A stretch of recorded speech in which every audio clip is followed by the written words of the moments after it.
नमस्कार मित्रों, जैसा कि आप सभी जानते हैं, इस पृथ्वी पर कुल 4 युग अभी तक सामने आए हैं, जो कि सतयुग, त्रेता युग, द्वापर युग, कलयुग है। इस समय हम सभी मनुष्य कलयुग में रह रहे हैं। सभी युगों का एक निर्धारित समय पर अंत हो जाता है और फिर एक नया युग शुरू होता है।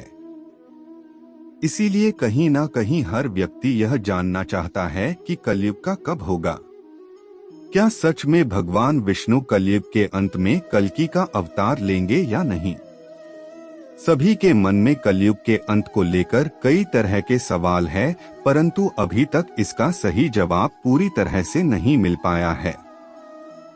तो चलिए आज के इस लेख में हम आपको यह बताने का प्रयास करेंगे कि कलयुग का अंत कब होगा। सभी ऋषियों, विद्वानों एवं पुराणों के अनुसार कलयुग के अंत को लेकर जो गणना की गई है, हम आपको उसके बारे में समझाने का प्रयास करेंगे।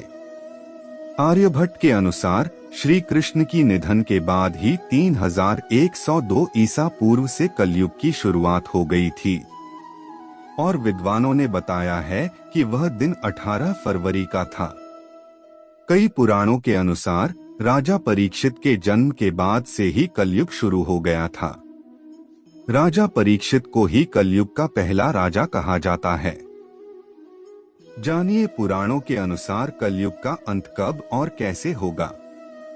सभी धर्मों एवं पुराणों के अनुसार जब तक चारों तरफ अधर्म का साम्राज्य होगा, तब भगवान विष्णु के 10वें अवतार कल्कि का जन्म होगा।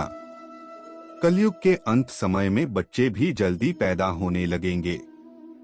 इसलिए पुराणों में यह भी लिखा हुआ है कि जब 7 वर्ष की कन्या एक बच्चे को जन्म देगी तभी कलयुग का अंत होगा। कलयुग के अंत के विषय में लोग यह भी पूछते हैं कि भगवान विष्णु का कल्कि अवतार का जन्म कब होगा, तो हमने आपको बताया कि 7 वर्ष की कन्या के कोख से ही भगवान विष्णु कल्कि अवतार का जन्म लेंगे। सबसे पहले हम आपको यह भी बता दें कि कलयुग का यह समय गोल्डन समय कहलाता है, क्योंकि इस समय लोग भगवान में विश्वास रखते हैं, लोगों के अंदर इंसानियत है और एक दूसरे की सहायता भी करते हैं। लेकिन कलयुग के अंत समय तक लोगों के मन में ऐसी कोई भी भावना नहीं बचेगी। कलयुग का अंत आते आते लोग कैसी हरकतें करेंगे? अपने कई जगह पढ़ा होगा कि कलयुग का अंत आते आते लोग के अंदर केवल ईर्ष्या की भावना होगी। मनुष्य का स्वभाव एक दूसरे के प्रति बिल्कुल भी अच्छा नहीं होगा। कोई भी स्त्री अपने पति का मान नहीं करेगी। आज के समय में स्त्रियां जितनी कोमल है, आगे चलकर स्त्रियां उतनी ही कठोर बन जाएंगी। यह कलयुगी स्त्रियां आज के समय की स्त्रियों की तरह नहीं होंगी। कलयुगी स्त्रियां केवल अपने बारे में ही सोचेंगी। महिलाएं केवल अमीर व्यक्तियों के साथ ही देखने को मिलेंगी। सभी मनुष्य केवल झूठ का ही अनुपालन करेंगे।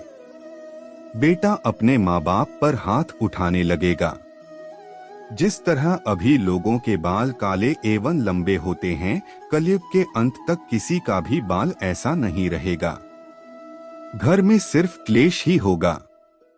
पृथ्वी पर कोई भी महिलाएं सुरक्षित नहीं रहेगी। यहाँ तक कि महिला अपने घर में भी सुरक्षित नहीं होगी। कलयुग का अंत कैसा होगा? भले ही अभी हम लोग कलयुग के अंत से डर रहे हैं, लेकिन कलयुग का अंत बहुत ही अच्छा होगा, क्योंकि कलयुग के अंत के समय तक भगवान विष्णु पृथ्वी पर फिर से आएंगे और इस कलयुग का अंत करेंगे। भगवान विष्णु का कल्कि अवतार केवल 3 दिनों में ही पूरे पापियों का सर्वनाश कर देगा और फिर से धर्म की स्थापना करेगा। धर्म शास्त्रों में यह भी लिखा गया है कि जब भगवान कल्कि पूरे संसार से पापियों का सर्वनाश कर देंगे, तो पृथ्वी पर फिर से धर्म की स्थापना करने के लिए और पाप को नष्ट करने के लिए कई समय तक वर्षा होती रहेगी, जिससे कि फिर से पृथ्वी लहलहा उठेगी। इसके बाद 12 सूर्य उदय होंगे जो जल से भरी हुई पृथ्वी के जल को सोख लेंगे और पृथ्वी पर नई भूमि और नए युग का निर्माण होगा। इस तरह से कलयुग का अंत होगा और फिर से मनुष्यों का जन्म होगा और इस संसार में फिर से लोग जीवन यापन करने लगेंगे।